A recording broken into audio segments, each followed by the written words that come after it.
બધાએ આવવાનું છે, બધાના હાર્દિક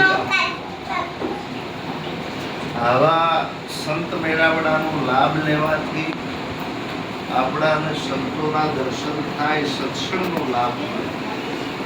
સંતોના દર્શન દેવોથી પણ દુર્લભ છે. આ વિશ્વની અંદર મોટામાં મોટું જો કદાચ કોઈ પદ હોય તો એ સંતનું છે. અને એટલા માટે નરસિંહ મહેતા બોલ્યા છે કે ઊંચી મેળી તો મારા. એટલે ઉપદેશ લીધા પછી પણ સતત ઘસારો સંતોમાં રાખવાનો છે. અને સંતોમાં જો ઘસારો રાખશો તો આશીર્વાદ આપો નહીં પણ મળી જશે. બોલો કૃષ્ણ કનૈયા. તો હાલ બધાએ ભગવાનનો બોલવાનો છે, બધા ભાવથી બોલવાનું.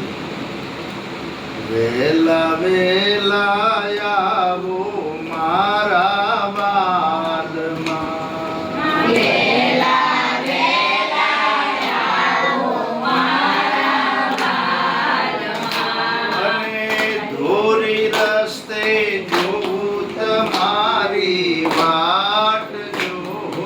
ધોરી રસ્તે જોઉં તમારી વાટ જો. વેલા વેલા